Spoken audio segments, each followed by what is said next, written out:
Good afternoon, Atlanta. You're listening to the new WCEG Network. Uh, I am Herman Anderson. My co-host is Anthony Aiken. Our guest today is Mr. Johnny Crawford, and speak. We are the worldwide community empowerment group. We speak live in the community. Let me give you some options and ways that you can watch us today. You can watch and listen to us uh, Facebook, YouTube, uh, WCEG Talk Radio, WCEG TV Channel, WCEG Network, WCEGradio.com, hashtag WCEG Radio, hashtag Veterans Today Happy Veterans, hashtag Black History, hashtag Black History Month. Uh, those are ways you can watch us, and we are live streaming, and we also on YouTube. So, and my other disclaimer is the the the comments and the conversation today are those of the guests. WCEG Network is top of the guest, not WCEG Network. WCEG Network is a nonprofit, and our office number is 404-490-8646. Good afternoon, Mr. Anthony Aikens, Colonel Anthony Aikens. How you doing today? I'm doing good, Herman. Got a lot going on with the family side, but I'm doing a lot better. But it's so good to be here. Good to be alive. We have a great show planned today, and we want to get some good information out to our listeners worldwide. But there's something that you read always every week, every time we're on about what we do, and that is we speak truth into the community. It's very important for our listeners to know, and for veterans out there listening, that we do our very best to provide you the best information for you to make the best form decision for you and your family, and to not procrastinate when there are opportunities for you to be compensated for your service to this nation. Because as we say, freedom is not free. We signed a blank check and we signed up to serve our nation. So let's do what you got to do to protect yourself, your family, and your future. So again, I salute the Air Force veteran online with me today. Thank you very much. And I look forward to having us an absolutely great show with our guests today. Okay, with that, I'm going to read our guest a short bio. He's been on the show before, but for new listeners and for those of us that know him very well, I'm going to keep it short, and then we'll get into doing what we do, helping veterans. Johnny Crawford is the Vietnam Black Soldier Patriot Portrait Project founder and director based in Mapleton, Georgia. He has documented the human spirits in 45 states and 4 continents for 44 years. He specialized in large black and white portraits. He taught photography at Grady High School, Marietta City School, Adult Education Program, Clark Atlanta University, University of Georgia, Mercer University in Macon. In 2017, he was the artist in residence at Middle Georgia State University, the Tubman Museum, Macon, Georgia. While at the Tubman, he produced the museum's first permanent series of black and white portraits entitled Leading the Way, Macon Trail Blazers and Activists. His current projects are the Perfect Gift, the African American Transplant Portrait Project, and the Vietnam Black Soldiers Portrait Project. He was an award-winning staff photographer for the Atlanta Journal-Constitution for over 28 years. During his tenure at the JC, he photographed the 208 Summer Olympics in Beijing, China. In 2004, G8 Summit of World Leaders. In 1996, Olympics in Atlanta, Georgia. In 1994, Winter Olympics Games in Herman, Norway, and the 5 United States president. Johnny has a MA in photojournalism from Ohio University and degrees in psychology and public relations from Morehouse College.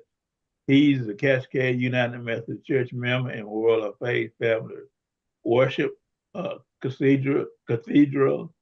He is from Jackson, Georgia, and has been married to Jacqueline Crawford for 36 years, and they have 3 adults. Herman, you know that bio is absolutely great until you mentioned Morehouse College. I don't know. Everything was going fine until you mentioned that.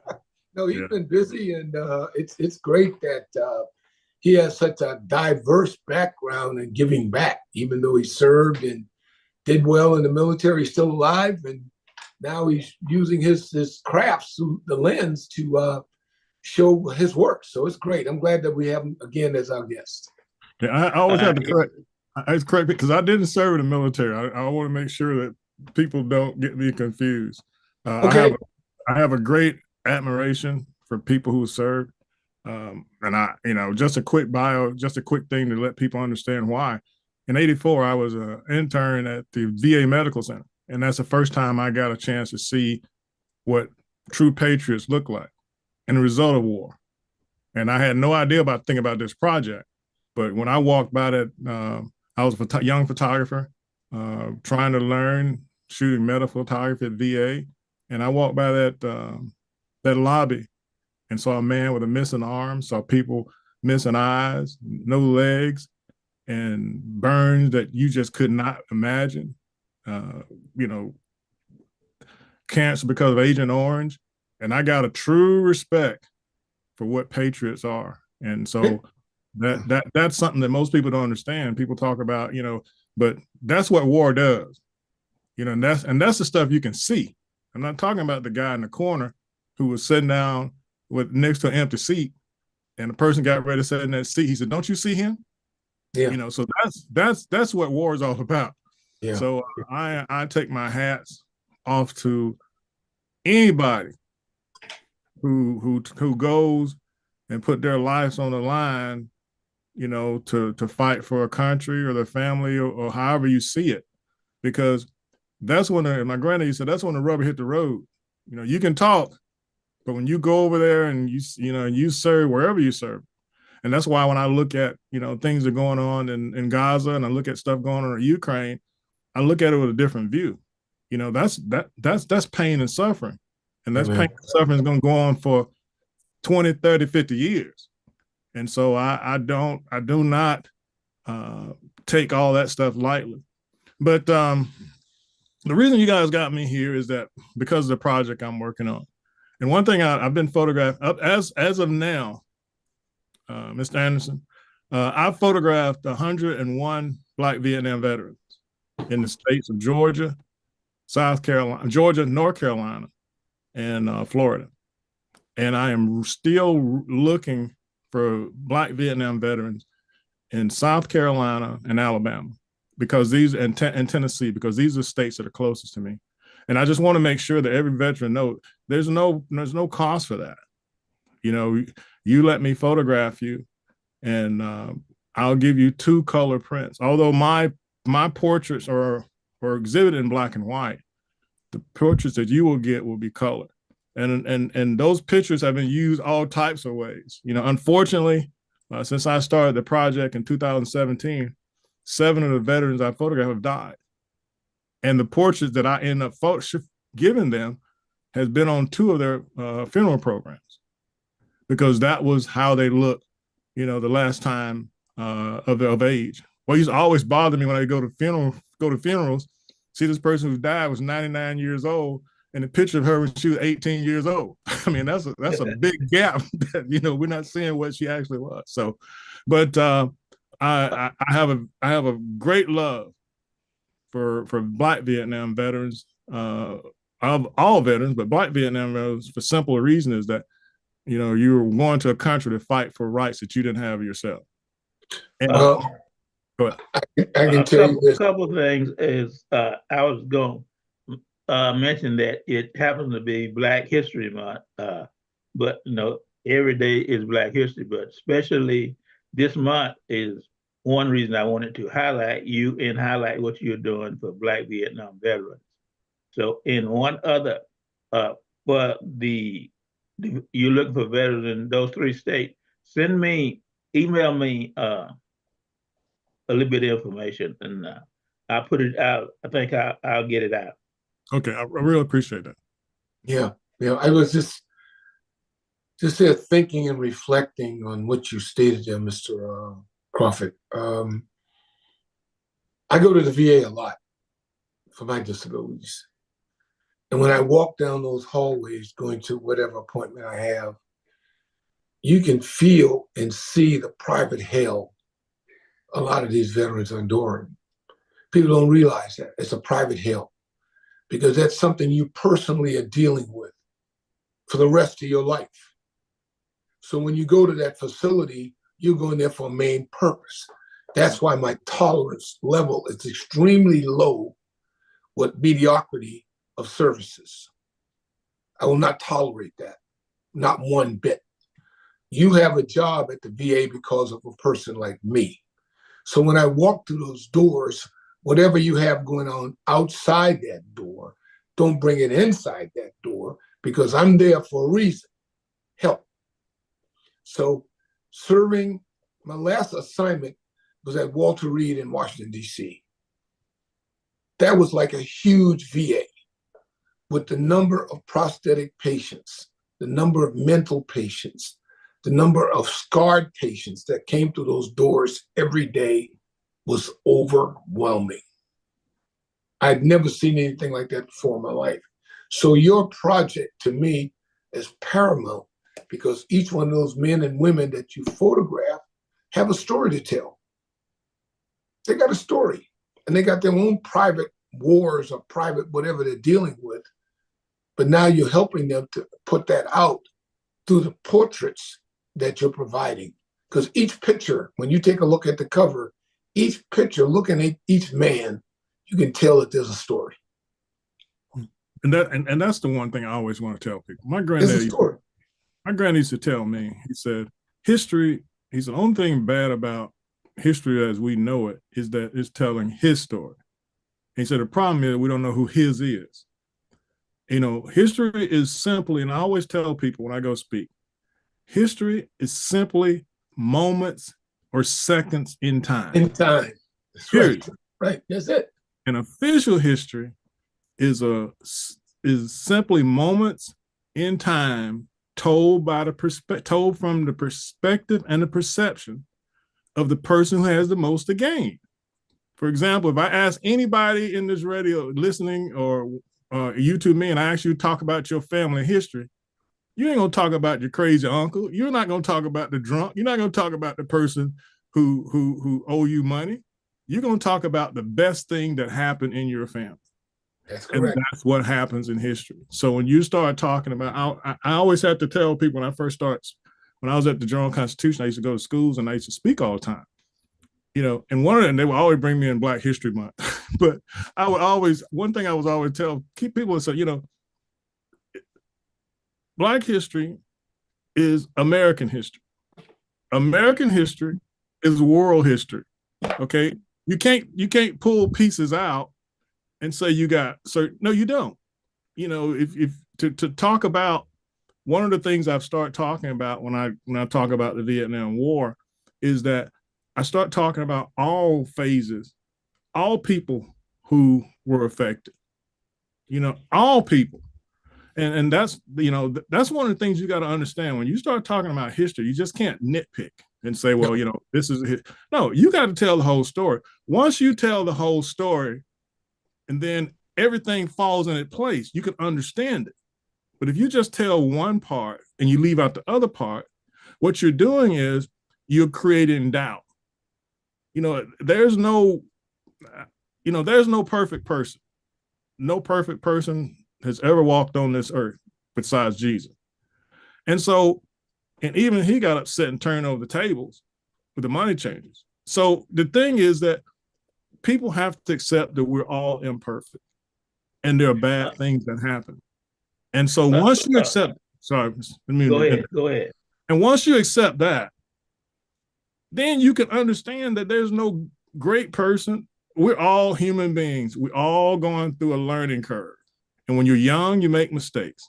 The problem is now we got people who are old and know better. They're not making mistakes. They're making deliberate actions to change how young people think. And that creates a very big problem, because once those kids understand what has happened, that's when you get the rebellion. That's when you get all the craziness. You know, I want to say this, you know, so my whole thing is, as I talked to a white gentleman one time, he said, well, why are you only photographing Black Vietnam veterans? He said, don't you photograph other veterans? And I explained to him that I worked at a major newspaper for 28 years. You know, I photographed the last remaining World War I veteran in the state of Georgia. He was 90-something years old. I photographed veterans from all wars and some CIA action, okay? The reason that I'm photographing Black Vietnam veterans, I want to make it perfectly clear, is that they were the only group, along with Hispanics, along with Indians, that went to another country to fight for rights that they did not have themselves. And then when they came back, they still didn't have them rights, okay? And so if you really deep down think about that, and the things that they suffered through affected their families financially, physically, emotionally, and every other way. There are ripples that are still happening now because of the money, for example, money that was spent to buy, you know, 5 B-1 bombers. Imagine if that money had been B-2 bombers, that money had been spent in a Black neighborhood to help get schools better or housing. When you don't have a solid place to stay, you're going to have some issues. And so when you got veterans coming back and they serve their country and they can't get a job in the 70s, they can't get permanent housing, all those problems they had back in those days are magnified now through their children and their grandchildren. So that's one of the reasons why I do this project. You got to understand why Uncle John looks so crazy all the time. There's a reason he's looking that way. You know, there's a reason why Miss Uncle Bill walks with a limp. There's a reason why he's doing that. You know, there's a reason why he can't sit in the house during 4th of July. And he goes into a closet. There's a reason for that. And so many of these kids don't understand why these guys are doing, why they're having these type of reactions. And also it's historical. You know, when you're talking about, you know, I heard a guy say at one time, the only way things change is through the ballot box and through the gun. Things change through the ballot box and through the gun. And people are going to talk, well, you know, the ballot box and the gun. You know, these countries, a lot of time they're fighting for the right to vote. And the people who are trying to stop them from writing to vote, they got a gun. And so the way you stop them people, you get a bigger gun. And that's what war is. And so until you can understand how that affects people, and right now, most of the men I'm photographing, I think the youngest one is like 71 or 72, going all the way up to like 85. And all of them, go ahead. They're the silent ones that don't have a voice. Yeah, exactly. Okay. I mean, I can recall, and Herman can too, when we were in college and we were in ROTC preparing to become officers to go to Vietnam. Each one of my cadre members were Vietnam veterans. And there were men that came back in some areas, they were broken. They were broken because they put their life on the line and came back home and were ostracized. They were either spit on, yelled at, called names, called a disgrace. How can you do this? Why are you doing this? You don't have a dog in the fight. But yet, we were trained to go and protect and fight for this nation. And just like you said, come back home and still be considered a 10th class citizen. And it's ridiculous. And even the more I read and research about the amount of racism in the military during Vietnam era and some of the other campaigns, it's enormous. but it's silent. So these men that you have portrayed, each one personally have endured something that you're going to help them bring out because they never had a voice. And that's why I mean, when I say to you and others, my tolerance level is extremely close for veterans and disabled people to be disrespected because they paid a major price. A major price. Here I am, almost 25 years retired, and I still have flashbacks of incidences and situations that I've been in that will be with me for the rest of my days. But I'm silent, and I need to have. That's it. I mean, this discussion is really at a point where we could make a series out of it.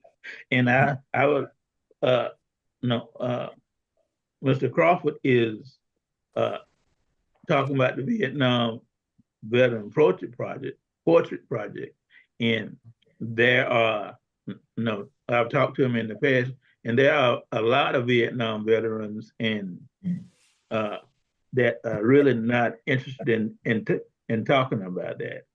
And he does a very good job of making you comfortable. He knows how to interview you, and he also is a pro at photography, professional at photography.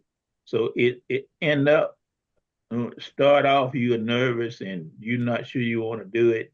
At the end of it, I really was glad that I did it and proud of it. So I'm saying to the the Vietnam veterans out there, that if you think you don't want to talk about your experience and don't want to be photographed, please give it a second thought, because it's a great experience. And like both of these guys said, it's our history, Black veteran history in this world. Everyone deserves their moment in time and space. So I will help you with getting veterans from those other states. Thank you. One thing I want to say is that when I photograph you, the only thing I really want to know is what year you went. You know, what's your age now? What was your rank? If you don't want to talk about anything, that's it. And that's what has happened with probably 60% of the veterans I photograph. I don't go into why you went and so forth. And there are guys, as I'm photographing, they start telling me things. But this is not a counseling session. I've had one veteran. I asked him, he's the only veteran I have in my whole project of 100 guys that I asked I asked him what year he went into Vietnam, and he just automatically started praying. He's the only one, and he told me he had been in therapy for 50 years. So I don't know what he sees. So my job is, I just want to preserve your portrait for history. And eventually, when I just first time I've told anybody in mass, but my goal is, once I get all these portraits from 19 states in the District of Columbia, is to figure out a way to get those portraits to the Library of Congress. So 100 or 200 years from now, when they're talking about the Vietnam War, they can see portraits of people who are actually there. Because there's one name, I don't know if you've interviewed him yet or not, but say Lieutenant Colonel retired Oliver Murray. Oliver is a South Carolina State University graduate of South Carolina State College at the time, but served 2 tours in Vietnam and was a double Purple Hearter. Double. He felt an obligation to go back and to lead the men that he was leading. So put that name down and I'll give you all those details. But Lieutenant Colonel Oliver Murray, you got to interview him. If you give me everybody that's given me a name, I've tried my best to try to figure out a way to photograph it, because I think it's so important to have these images. And if you don't have the image, here's the thing this is one thing that I think most people do not understand, because most people who listen to this program are over a certain age. Right now, there are cameras, cell phones that are being made that if you can take a picture, if I want to take you out that picture, I can. Now think about that for a moment. You can shoot photographs now that are whatever event that's happening, and then you don't want those people in it, you can take them out. Now we have technology now with artificial intelligence that can literally rewrite history. And then when you put the fact that you can pull people, you can take people images out, that's even scarier. Yeah. So it's very important that you have a system of somebody who can shoot photos that are not manipulated. They're just what you look like. Like I told one guy, I'm not Jesus. You know, I can't take the gray hair and all that stuff out. I can, but I won't. Okay. My job is to show you how you really are. You know, I'm not going to Photoshop you. I'm not going to take, you know, my job is to show what war does. This is not a glamour shot. This is, and here's the weirdest thing is 20% of the men that I photograph, after they shoot their photograph, if you put them beside their picture, they look like two different people. Right. Totally different. Totally different. Totally different. So I want to thank y'all for the time, and if you know of a veteran, you can go to the website Vietnam Black Soldiers Portrait Project, or you can call this number 770-621-5006. Again, 770-621-5006. And when you dial, if you're on your phone, it's going to come up private photography lessons, because that was one of my companies. I'm trying to get it changed. That's one thing I forgot about. But leave me a message of the name of the person and where they're at, and I'll try to figure out a way to do it. And because to me, I went through, life is a process, and I didn't become this good overnight. It took 50 years to get me to where I can shoot at this level and understand people at this level. It takes time. So I think God put me in the right place at the right time. And so I really appreciate it. And I can tell you, I just got through talking to a lady. I photographed her grandfather, and she said, well, he didn't really want to do it and so on. But she said, I drove him, and he drove him to Aiken, Georgia. And I photographed him 2 weeks ago, but last Saturday. And a lot of those men didn't want it, but after they got their portraits, it was a totally different story. So you will actually drive to the veteran for a sit-down photo session and then do what you do. No, what we do is I find a place. I find a central place for them to come. Okay. One thing I've learned about photographing men outside of women, men will come to a place, okay, and they'll do it. Women want you to come to their house. Men like to come to one central place, give them a time, and they'll do it. Trying to come to every veteran's house would be a nightmare, because you got to remember, these are people in their 70, 80 years old. And so you got to move furniture. You got to, and so it's easier.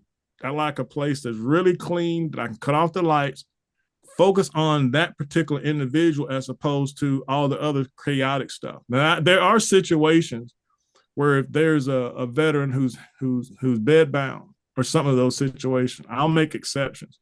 But it's easier and it's more economically for me to have a place in a city and everybody comes and you have your 20 to 30 minutes. Really, actually, it's really more 15 minutes, to be honest with you, because most men don't have that kind of patience. Okay.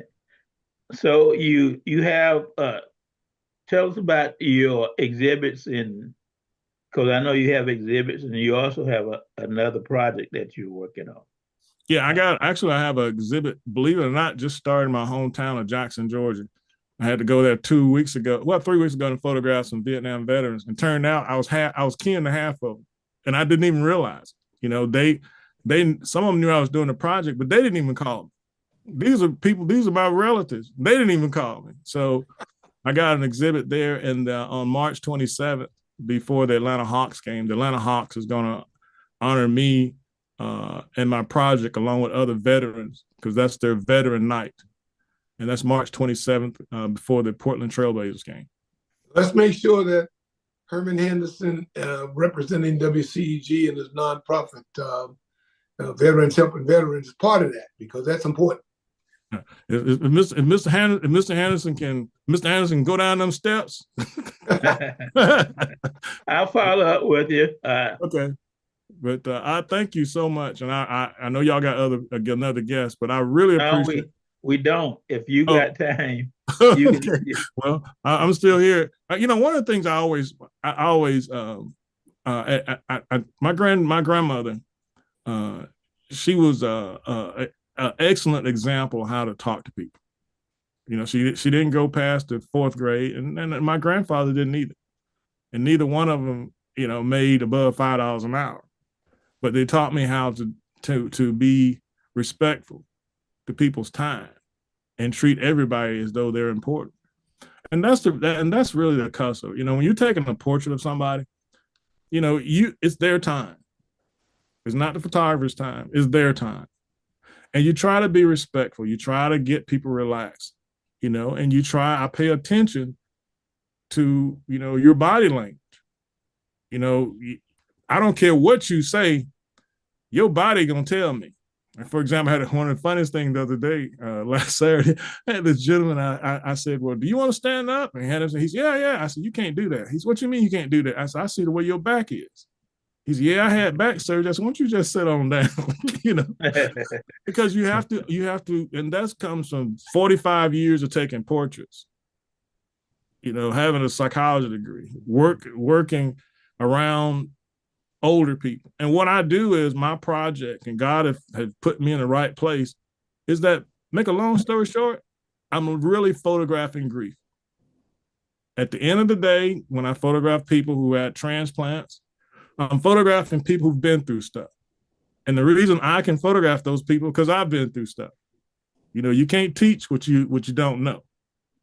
Okay, it took me a long time over the years of going through pain and losing people to understand what photographing loss is.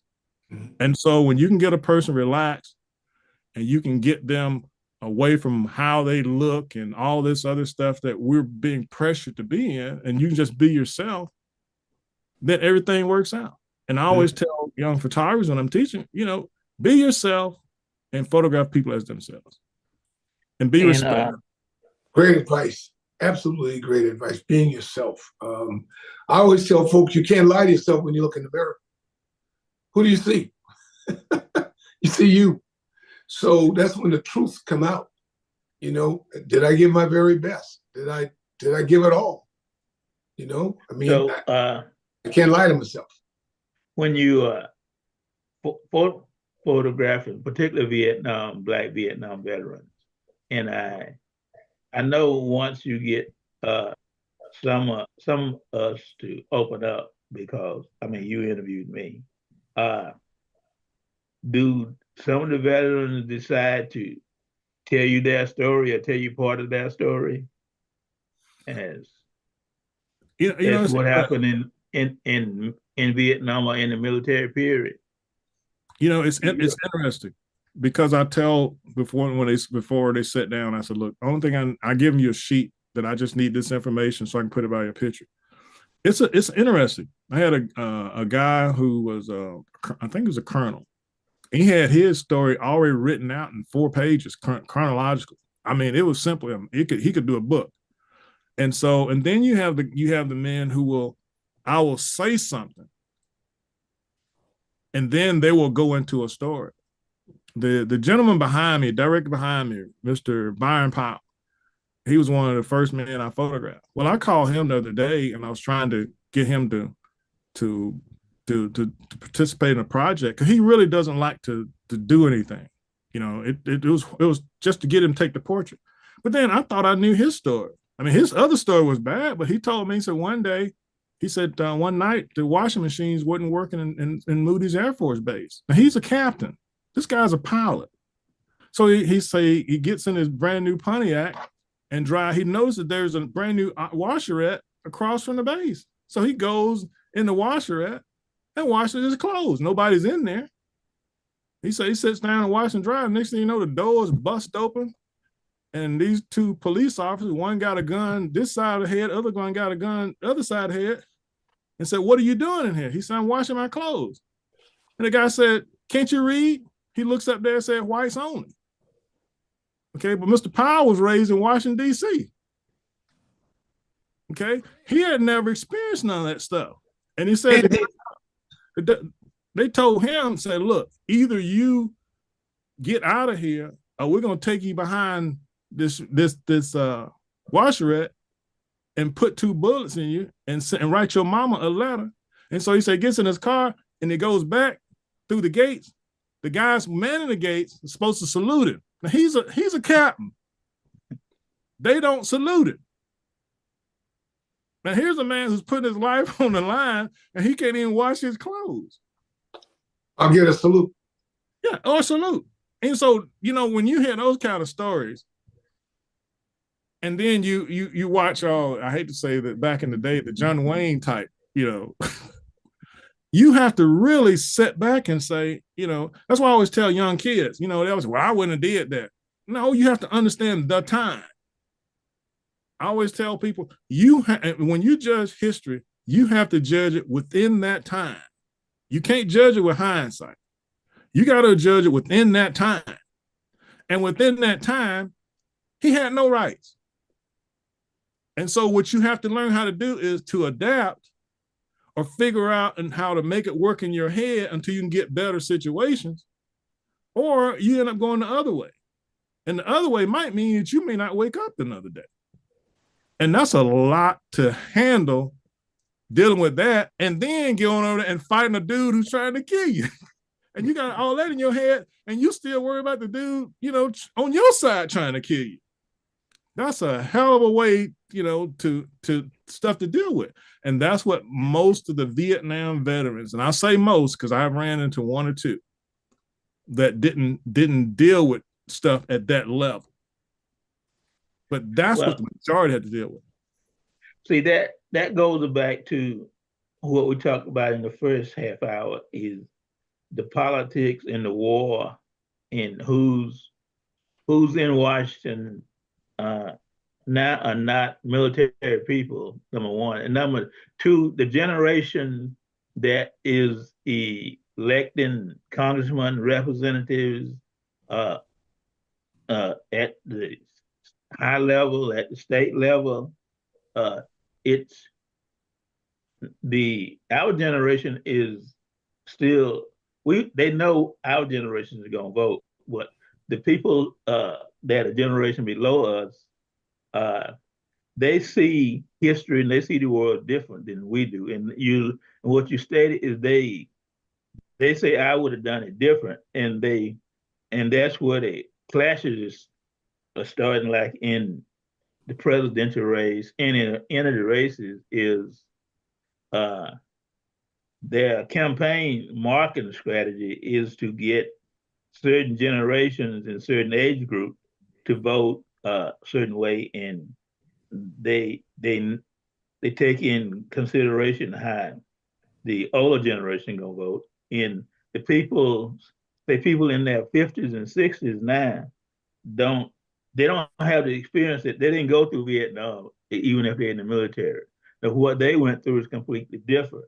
Absolutely. So they see the government should be run different than we do. Well, Herman, they don't understand or remember their history.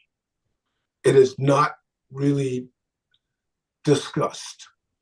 It is easy to push aside or to forget. Now, you recall during our era, we learned a lot about history in our churches. Our ministers were vocal in regard to civil rights, and the times, as Mr. Crawford stated, was totally different. So these youngsters today, the microwavable results are the instant results. They can just go online and push a button and the information is there that they need. They haven't gone through the processes that we went through in school and marches, the whole 9 yards. You can go all the way back to, as history says, General Custer. Let's talk about General Custer a minute. Read the book, Bury My Heart at Wounded Knee. That gives you a real perception, even back then, of the racism our other brothers, our brown brothers, dealt with. That was their Vietnam, where the migration to the West came through and wiped out an entire nation. So understand your history. That's what our kids are missing. Right now, I'm thinking about projects to even talk to kids about history and finance. As a youngster, these young kids don't have a clue on what's going on with the world of finance. So, with our experiences, we need to continue to reach back, pull back, teach, educate, and bring them up to speed. So one of the things I always, even with my kids, and this is what I come up with. The farther away you are from struggle, okay, the least likely you are to understand struggle. My kids were raised middle class. Mm-hmm. My brother-in-law's kids were raised upper middle class. I got friends at college, their kids were just raised straight out rich. Okay. So my sons, I had to grow up, I had to kill hogs. That's what my grandfather did, and that's how we got our meat. When I wanted something extra, I had to work for it. So I had to get on my bicycle at age 8 and go find Coke bottles and wash them out and sell them for a nickel. Okay. My kids don't understand that, because the thing is, every generation want to make sure their children don't go through struggle. And the problem that people forget is that going through struggle is a process to make you understand how life really works. I do this thing when I go speak to kids in high school and middle school. I say, pull out your phones and type in saber-tooth tiger. And they pull out their phones, they type in saber-tooth tiger. I said, okay, when I was in the 6th grade, I wanted to learn about a saber-tooth tiger. Okay, we didn't have any encyclopedias. So I had to get on my bicycle, because they didn't have it at my library. I had to get on my bicycle to go to the town library. But in order to get to the town library, I had to learn how to cross that street. Okay, then I had to learn how to cross that railroad where that train would come up down that hill. Then I had to avoid the big German Shepherd. Okay, then I had to go to Mr. Cowan's store. In other words, I had to go through all this learning process to get the information I need. Now, I never got the book about the saber-tooth tiger, but I learned how to navigate. I learned how to talk to people. I learned how to negotiate. I learned how to do all kinds of things in pursuit of knowledge. Now, to get knowledge, the only thing you have to do is type a few keys or on the cell phone. You don't go through a process. Whenever you don't have to go through a process, there's no lesson learned. And that's what's happening now with some of the younger and crazier politicians we're electing. These people ain't never been through a process. They got the money, they got the right people behind them, and they're in office. They ain't never been a city councilman. They ain't never been a governor. They've never been a Senate. They've never been in the Senate or the House of Representatives. But yet you can be the president of the United States because you have not been through that process. There are lessons you should have learned, but you didn't. So now you're winging it. And every time you wing it at a high level, you're costing somebody their lives or their livelihood. And that's what people do not understand. There is a reason why you have to go through the process. People who just win money all of a sudden, they lose money all of a sudden. But if you've been poor all your life and you finally get a good job or you finally win that lottery, you ain't losing no money because you've been through the process. And what we have now is that young kids don't go through process. And that's why we're having the problems we have. It's simple. It's process. Yeah, I agree with you. Process is key and essential. I talk about that all the time, the process. Because you understand that struggle, you understand I got to come up with an alternative way to get something done. And I tell my kids all the time, if one door says, someone tells you no, that's an opportunity to find a yes. Just because that you got that no doesn't mean it's no. There's an opportunity here. I need to change that package, reorganize that package to get the yes that I want. And it causes you to think. And once you think it through, just be still for a minute and think it through. There is an answer. Trust me, there is an answer. You just have to make sure that you go through that process to get that. Football game, you gotta all week long, you practicing, and halftime we're down 30-0. Now you gotta change that process. We can still win this game. They scored 30 in one half. Why can't we score 32 in this half? Defense, you got to step up. Offense, you got to react. It's a process. And we saw it this past weekend with the 49ers playing whatever team they were playing. They were down 24-7, but they ended up winning 34-32. A process. You can do it. Well, it is a process, and like Mr. Crawford stated, is when our kids and kids that grew up middle class and rich, and when the bottom falls out, that's one of the words of one of my preachers. When he didn't say if the bottom falls out alive, he said when the bottom falls out. It's what are you going to do? And a lot of times it's you haven't been through the process. You haven't climbed the ladder step by step. So you end up either your family taking care of, or you end up you just crash and you don't get back. And that's what's happening. If you think about this, our former president who's trying to come back now, it resonates with me still today. When we had those 4 Army Delta Force individuals killed in Africa, Nigeria, 4. And the president of the United States stated, well, they knew what they signed up for. This is a man that never even put on a boot, a war. Right. This is a man that didn't go through the process to understand the ultimate sacrifice you are willing to pay to keep our borders free. But his response to a gold star person, you should have known what you signed up for. And yet, he's indicted, et cetera, and he has the opportunity to run again for office. One of the things I always tell students, like my granddads tell me, either you're preparing for a storm, you're in a storm, or you're coming out of a storm. And I can tell you, I've been through a process. I had to work my butt off to get to the Land Journal Constitution. And then I was laid off at age 51. Nobody's going to hire a 51-year-old person.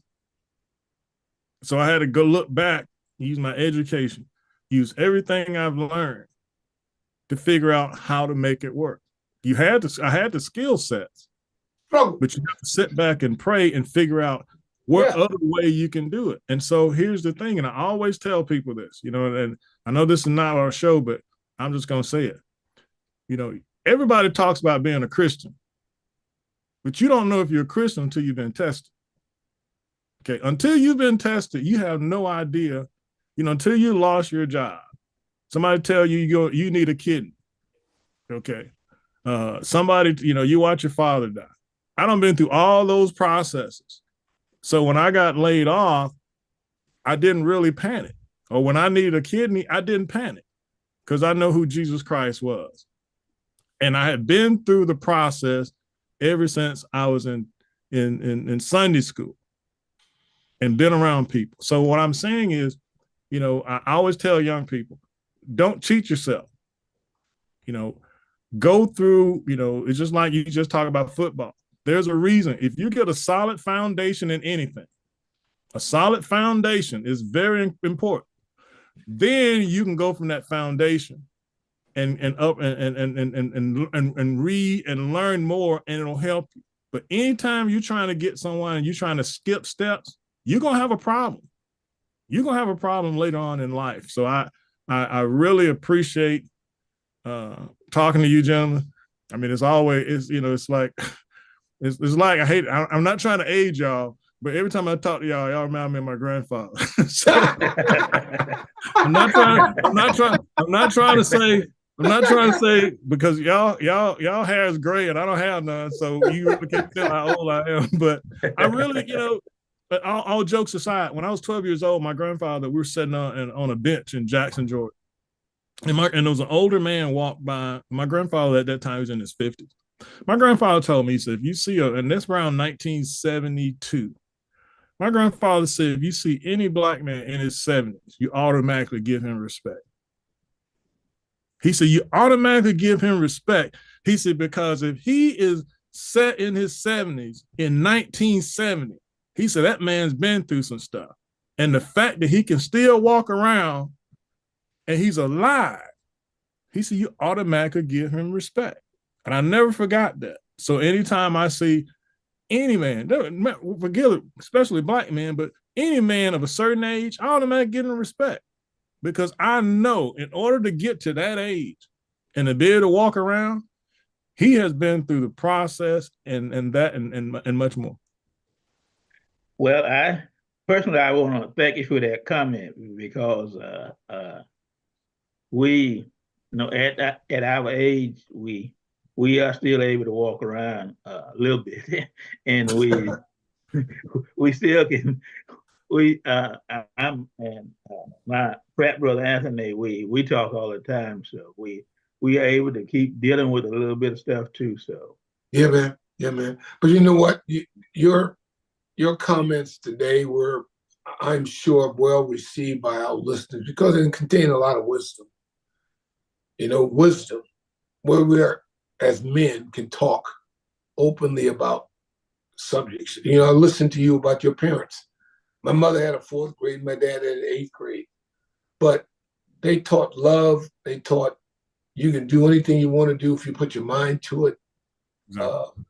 My sanctuary growing up was the library because I knew I couldn't go across certain streets, a certain side of towns.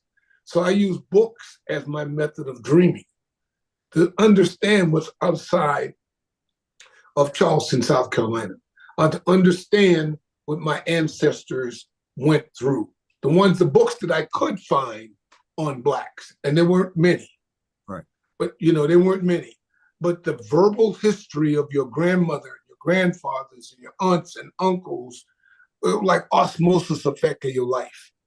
And here I am, 73 years old, and I can sit back and still reflect on being in the kitchen with my mother, listening to her wisdom, or going in the yard with my father, listening to his wisdom, or even going to my high school and looking at other men and women of color who were much more advanced than my parents. But one thing my parents always projected was, we don't have an ego problem with you learning from someone that has more experience than we do.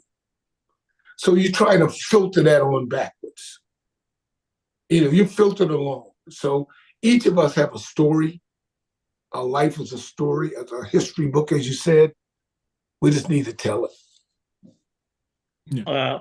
We got about 5 minutes left, and let me remind our audience you're listening to WCEG Network. We are the worldwide in the community. You can watch Facebook, YouTube, WCEG Network, LinkedIn, and several other. We are also live streaming, so you can watch us on that and later on YouTube if you would like to. Business office is 404-498-8646. And let me also, my company is Veteran Helping Veterans, and before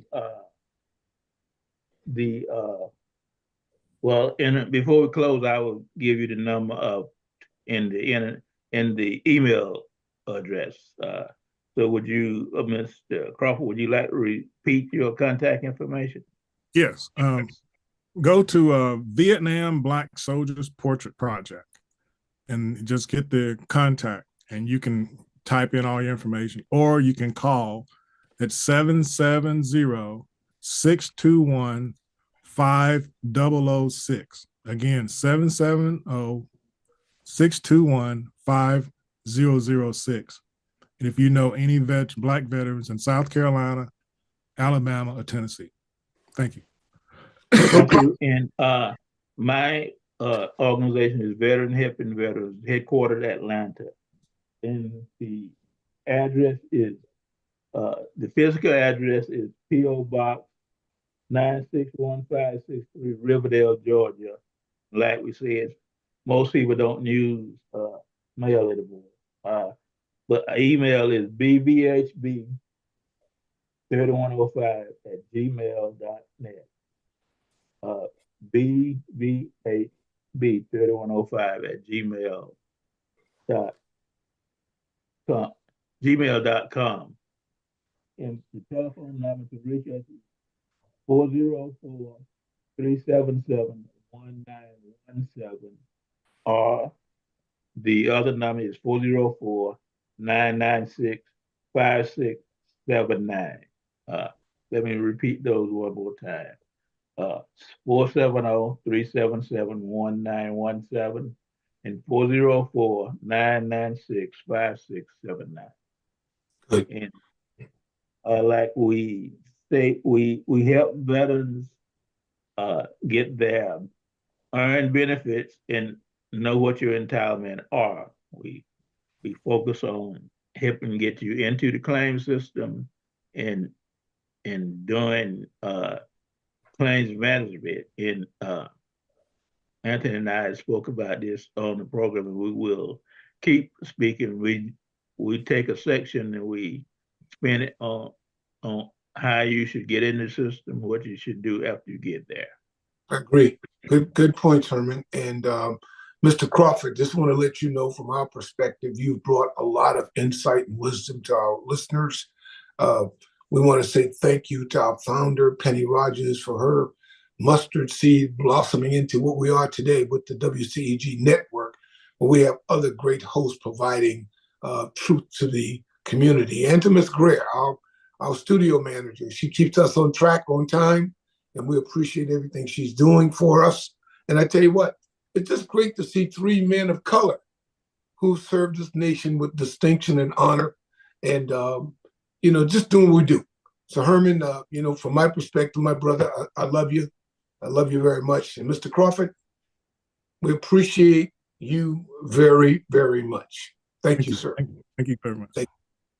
Thank you, Mr. Crawford, for your project. It's special to me. I happen to be in it, but it's special, and I think it's special. Like you said, there's world history. So every person, every ethnic group should be in history. Correct. And you're doing a great job. Good job. Take care, sir. Thank you. Take care, Herman. Good afternoon, everyone. Have a great weekend.